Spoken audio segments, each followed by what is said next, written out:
Episode 17 of Season 5. This is the last one of the year. We thought we'd bring back on a guy who's had as much airtime almost as me this year. Connor Faulkner at home here in his office. In just a second, we'll get you to tell us what happened right here in the C.A. Nesbitt this past weekend. Just before we do that, what's under the coat this week isn't quite so much about what's under the coat. I mean, I got a biking shirt on. Anybody that knows me, seen me around town, knows I'm about biking. But I kind of wanted to point this out. It's not my coat. It's Paul's coat, see? And anyone who's been a loyal viewer, I think, could have probably caught that over the course of the year, but did a whole year and a half in a borrowed coat. We had Eastman up here this past weekend, the #1 midget team in all of Canada right now. You got a chance to see a lot of rubber from those guys. Pretty impressive team, I thought, watching them. Yeah, they are. They vary on every chance they get, and they just, yeah. With a little bit of a decimated roster, I think we had our hands full, but what just happened here? How'd it go on the weekend?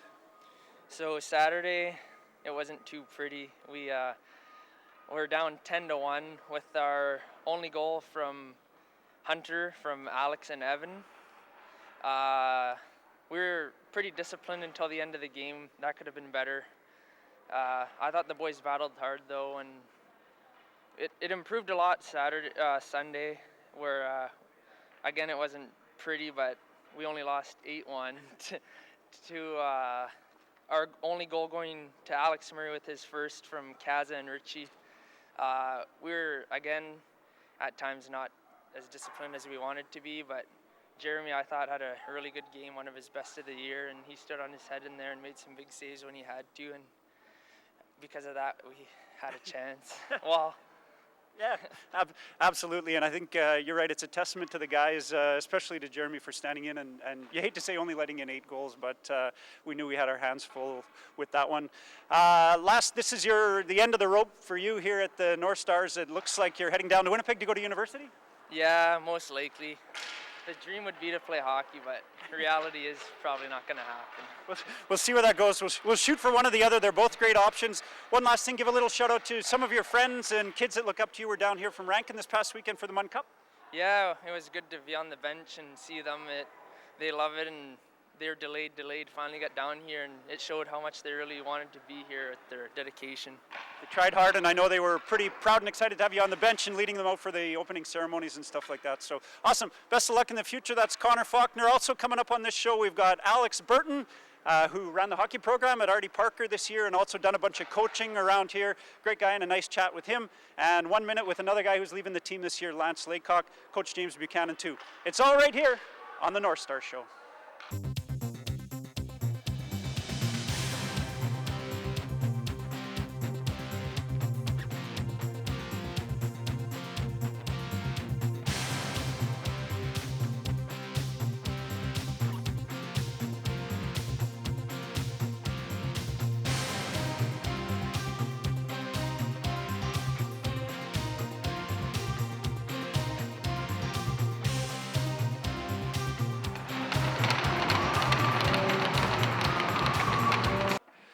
Here we are with Coach James Buchanan. Coach, quickly we'll touch on the games on the weekend. Eastman selects in town, a really strong team, and you didn't come away with any wins, and maybe not a big surprise, although I thought the guys played pretty good. What were your thoughts on the weekend? Yeah, well, they're a real talented offensive team, and really any mistake you make is going to end up in the back of your net. So, you know, I thought we had good spots here and there. The first couple of periods, you know, both nights we were right in the hockey games, and slowly but surely we backed ourselves into a corner. You know, we had a short bench and got into penalty trouble, and the writing's on the wall. We gave up way too many goals. Despite the numbers on the scoreboard, the goaltenders both, I thought, played well on the weekend, and they played well through the year, and it was nice to see them still standing in. Yeah, you know, we've had good performances out of both of them. Particularly good to note Jeremy Dukowicz this weekend. He posted almost an 870, I think, which is, you know, pretty high for where he's been the last few weeks. So it's nice to see him having a strong performance against a pretty strong team. For sure. Parkland coming up this weekend. Interlake. Interlake. We were just talking about Parkland. I hate it when that happens. It's actually, Paul's got to do better show prep with me. No kidding. It's all in the research. It's all in the research. It's our research team. So Interlake coming up this weekend. It would sure be nice to put a couple more wins on the board. What are you going to work on this week? Well, we'll keep it moving, lots of pace, keep the puck flowing through the neutral zone. We're going to make sure we're filling all 3 lanes, through our breakouts and into the offensive zone. Even all the way back to our zone, breaking it out, we tend to get tied up with 3 guys battling along the wall for loose pucks where, if one guy's sitting on the far side, he's often got lots of room to work for himself, so you need to put a little bit of work into that. Otherwise, lots of shots for the goalies and some standard special teams work. Exactly, and end of the year kind of stuff. Yeah. Coach Corman isn't with us for the end of the year. You had a chance to work with him the whole year. This is our last show. I wanted to just get some of your thoughts on him and the job that he did with these guys, even though he kind of left a little bit early.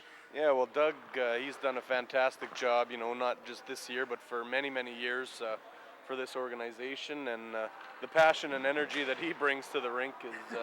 contagious, to say the least. Yeah, it's contagious. It really helps us as a staff get up, and for those kids, it's a strong leadership voice that a lot of them haven't necessarily had before. So, yeah, he leaves a pretty big hole for us. Yeah, for sure. Just want to thank him for all the time and effort he put in this past year and bringing the organization to where it is now, for sure. Next year, plans for you, plans for the team. Can we ask you that one? Yeah, no comment just yet. No comment just yet. Any word too on, we'll leave that at that. Any word on if we're going to get these other players back for these last games of the year as well? Well, the appeal is still sitting out there. It's at Hockey Canada. They were supposed to meet last Thursday, but they couldn't get enough people down to have the meeting. So it's scheduled again for this Thursday. So hopefully we'll get an answer in our favor. Yeah, absolutely, a positive answer. If nothing else, it'd sure be nice for those guys to get to play some last games at home here and show off for their friends and family before their career ends at the Northstars. Exactly. Excellent. Thanks very much, James, for finishing out this year and for all of your coaching and your hard work this year. Best of luck on the weekend. Thanks very much. You're watching the Northstars Show on Shaw TV. This is a minor hockey moment, a chance for us to explore all the different avenues, different bits and pieces of minor hockey in Thompson and sort of in the minor hockey world. Joining me today is someone who is new to the show, but not new to the Northstars. Alex Burton was the guest speaker at the Northstar Banquet last year, and I thought it was a great speech and a great message. You've been in Thompson for a couple years, Alex. How did your hockey journey and your life journey bring you here? As soon as he starts to talk, you'll realize he's not from here.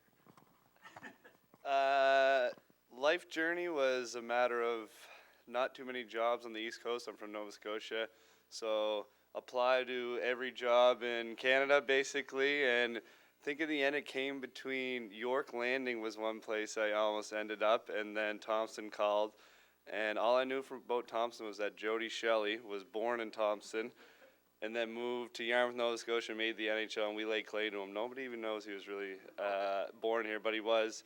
So that's how I ended up here. I packed my bags and arrived on Calm Air with nowhere to live, and started teaching at the high school here at Artie Parker. Perfect. Just before we get into the hockey class that you managed to teach here this year, which is a really, I think, notable thing for Northern Manitoba, what's some of the hockey that you played before you got here? I mean, you have a teaching degree, and I like it. You remind me a little bit of Dee Snider. Right? He's the crazy rock and roller with the fun of the hair, the whole thing, but he's actually a lawyer, right? And for you, I know you talked a bit about it last year that you made your way in the hockey world, maybe chucking the knuckles a little bit, if not that, just being a tough guy, but in the end you have an English degree and a degree from university, and that's really what brought you here and not hockey, right? Yeah, I played growing up in Yarmouth. I actually had a similar, which is what I talked about at the banquet. I had a similar scenario to a lot of these North Stars. I had to move, change high schools, do the whole billet thing to play midget hockey in a town called Bridgewater, about 2 hours away. And then fortunate enough after that to get on with the junior A team in my hometown. And there's nothing like playing hockey, especially at that level in your hometown, and for really the best fans in the league. 2,000 people sold out every night. Same kind of small community like Thompson, very, supportive of their teams, the same as they are for the North Stars. And after that, played a few years of junior, and then decided I better go to school eventually, and that was partly my mother was telling me I needed to go to school eventually, and got right into coaching as soon as basically my playing days were over, and started coaching from there. So your playing days aren't quite over because you're a proud member of the Kings Hockey Club, and as you can see, you can play with the Kings for a long, long time. But it's awesome to see that you got into coaching, and I think as soon as you got here to Thompson, you got going on some of the coaching. So what is it that you like about coaching, to be a volunteer with a minor hockey program? I mean, most of what brings people into coaching, and in my case, it's 100% true, is having a kid, you know, on the team or in the system. You don't, and I always really admire the guys that spend that time when they don't have a kid there. So what brings you to the rink to do that? First, I definitely feel like I owe it to hockey in general, and to anyone that's coached me or any other kids. I mean, I understand it now a lot more. It's a lot of hours, but without hockey, I mean, I probably wouldn't have ended up in a town like this, or it's hard to say where I would have gone without hockey. It really led me in the right direction. So I definitely felt like I owed it to get involved to some extent. And then once I got involved, I mean, you really can't turn that switch off. If you can't play, you know, to the most competitive level you would like to, coaching it's the next best thing. And I was fortunate to help out with a high school hockey team right after I was done playing, and learned pretty quickly that the competitive juices were still there, and it was really hard to turn off the player inside of you, but the coaching was the next best thing. And since then, it's just kind of taken off. Every year I found a team to get involved with, and you know, I love every minute of it. It's just fun to be at the rink, really.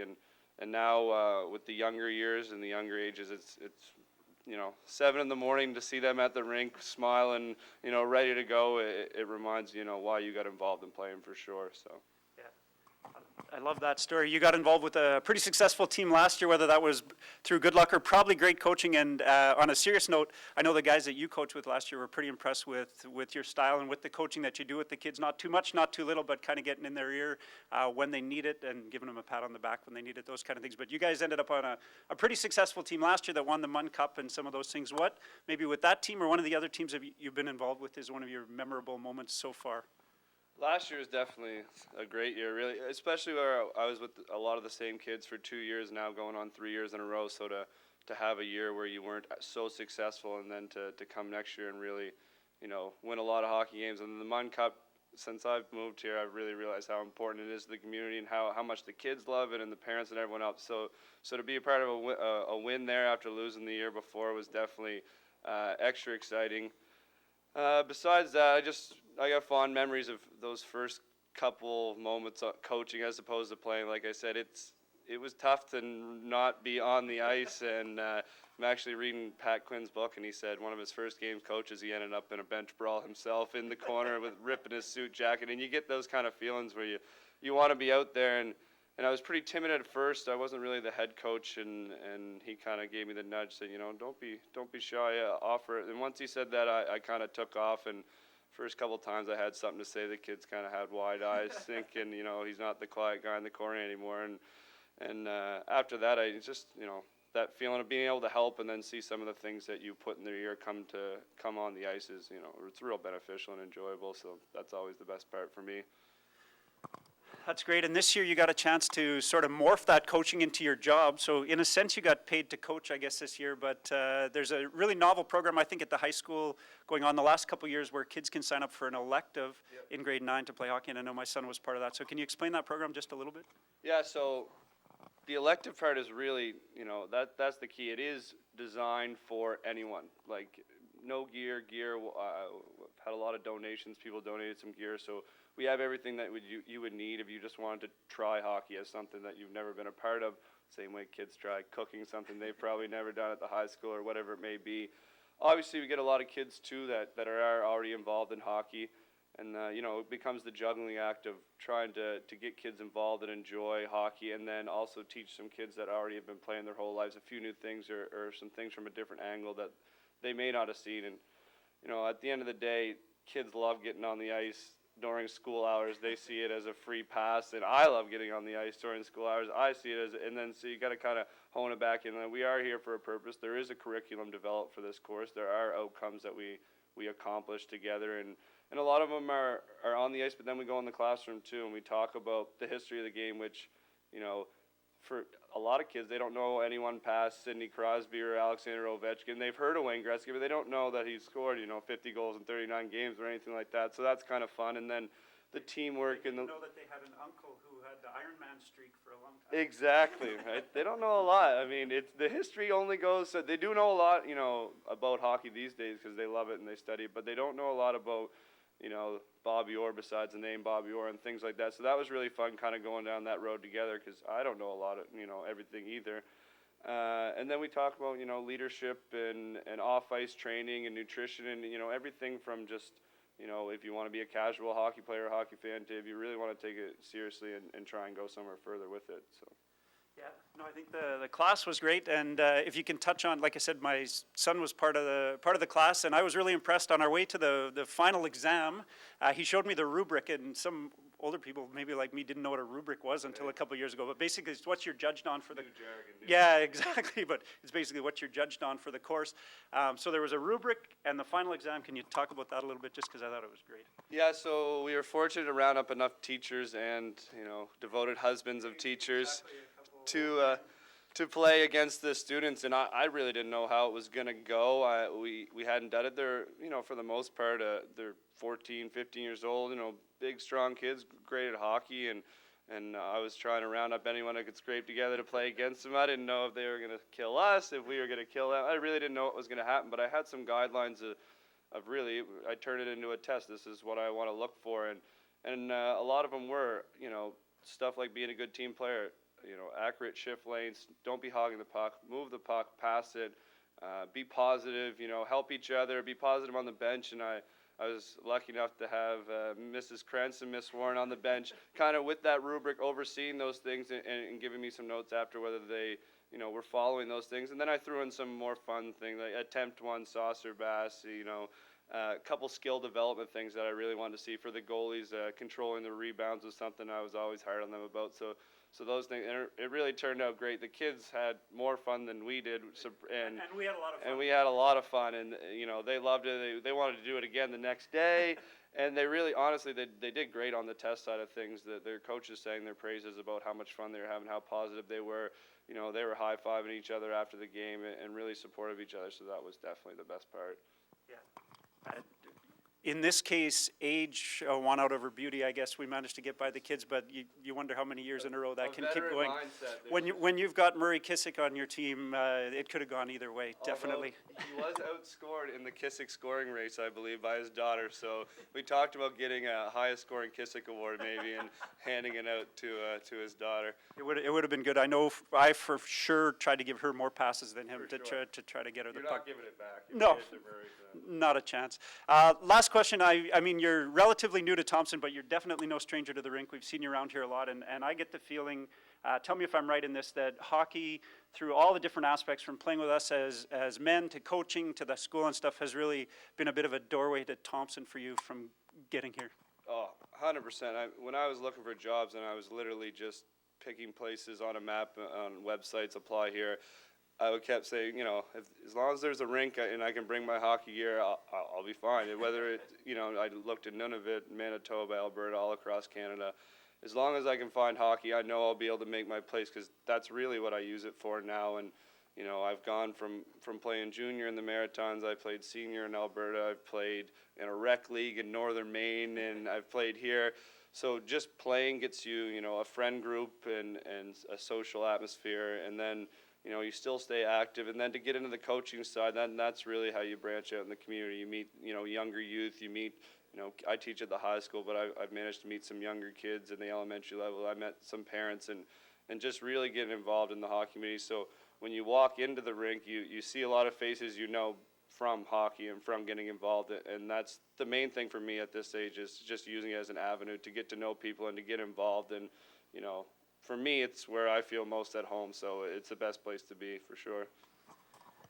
Hockey's been a gateway to our community, and I know we couldn't be happier than to have you coaching and playing and just being part of Thompson. We hope you stick around for a long time.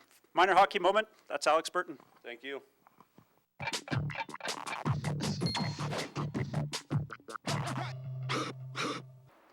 I'm joined now by Captain, sort of, Lance Laycock. You know what we're doing here?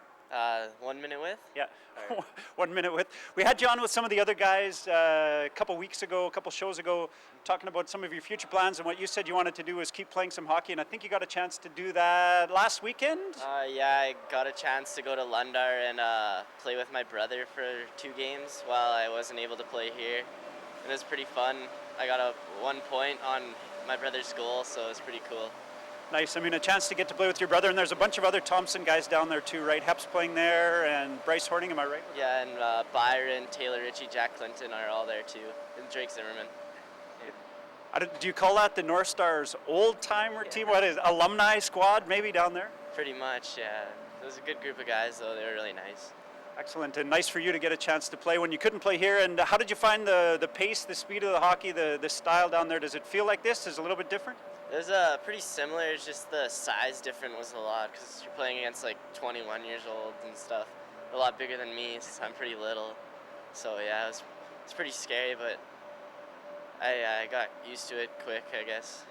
You had to head on a swivel. It's interesting you say that because I know a lot of times, especially people, as you leave high school or you get into midget AAA and you think that you're a man and you're sort of, you've arrived, but really there's lots of growing and lots of learning to do after that. Yeah, exactly, yeah. Zamboni's on.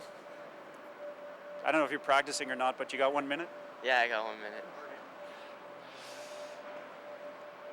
Lance was to see it got taken away due to a clerical error, but fingers crossed maybe, in for the last couple games of the week. Would be nice. Would be great. Favorite band? Queen. Oh, well done. Favorite Queen song? I don't even know all of them. We Will Rock You, Somebody to Love, a couple favorite Bohemian Raps. They are awesome. Okay, you're legit. Which teammate is never on social media? Steph. Yeah? Yeah, I don't think I've ever seen him on anything. I don't even know if he has a phone. How about Galarno? The guy looks like he would. Phone all the time. Brutal. His girlfriend. That's just going to get him into trouble. That's all there is to it. We talked about this a little bit. Have any of your plans for next season solidified? Anybody made you an offer yet? No, not really. Well, I'm not even sure. I guess it's being figured out right now, but nothing for sure yet. Sounds good. Your favorite class? Math, stats, I guess. Really? Keeping track of where you are on the top 10 scoring list. Do you have any brothers or sisters? 2 brothers, Brady and Trent. Both hockey players and both decent lacrosse players too. You think you're better than them now or will be soon? I think I will be better than them. Few, maybe a year or so, maybe now. Now, 6 months from now, it'll be a no-doubter. Besides the Northstars Show, your favorite TV show? Family Guy. Sketchy but funny. Chicken or steak? Steak. We haven't yet had a vegetarian on the show. We haven't had somebody with a nope, not going to happen. How do you like your eggs? Scrambled. With ketchup? Yeah. Of course. Who wore the better C, you, Pollock, or Manger? I'd say Charles wore it with the most heart, smallest player. We were all pretty small, but give it to Charles. He probably got the most chirps, I'd say. It's kind of true. It's almost like you worked your way down the ladder from you to Pollock to Manger. Favorite pregame meal? Pasta. I would have loved to hear scrambled eggs. Cleanest teammate off the ice? Tony. Oh, nice. Black tape or white tape? White, always. Very good. And last but not least, your least favorite team in the league after all your games? Parkland. I don't know. I just don't like losing to those guys. Stings a little bit, kind of closest rivals? Pretty much, yeah. I know a few of them, but I just don't like losing to them. It always hurts more when you lose to the people you know. That's Captain, hopefully back to play a few games here on the weekend. Lance Laycock, 1 minute with him. Thank you. Hi, my name is Keith Munoz for your Norman Northstars. My number is 7 and my position is center. Hometown, Cross Lake, Manitoba Elementary School, Otter Nelson River. Favorite player, Vladimir Tarasenko. That's it, episode 17 of season 5. It's the last one of the year with these guys right here on the Northstars Show. I want to thank Alex Burton for coming on the show. He did Minor Hockey Moment, his thoughts on moving to Thompson, what it's all about to coach, and doing the hockey program at Artie Parker, which is a great program, and I know he did a fantastic job with that. I want to thank Coach James Buchanan for our chat with him, and 1 minute with Lance Laycock, who's around here somewhere, Junior B Dreams. Maybe he'll even make it bigger than that. We'll see how it goes. In case you missed it last week, a couple things I want to mention. The Mun Cup, we had a Mun Cup show on Shaw TV. Go back and check that out. Shout out to the Paw Huskies who beat out the Flin Flon Bombers in the final. Great game there. And in case you missed it, I want to give a quick apology to Charles Manger too, who's right here. He had his first goal of the year. We had him on the show and I barely even mentioned it. We just kind of breezed over it, so feel bad about that. I want to sincerely thank Paul, a guy who... Hashtag Paul from Shaw. Let's get that going, boys. Hashtag Paul from Shaw. If there was a valedictorian in Thompson, he'd be the guy. I mean, no doubt Thompson's most popular guy. I'm Bruce Krentz. I had a lot of fun doing the show, and I want to thank all these guys, too, for letting us hang out with them for the year and have a bunch of fun here on the Northstar Show. As long as Shaw doesn't cancel us, we'll be back here next year to do it all again.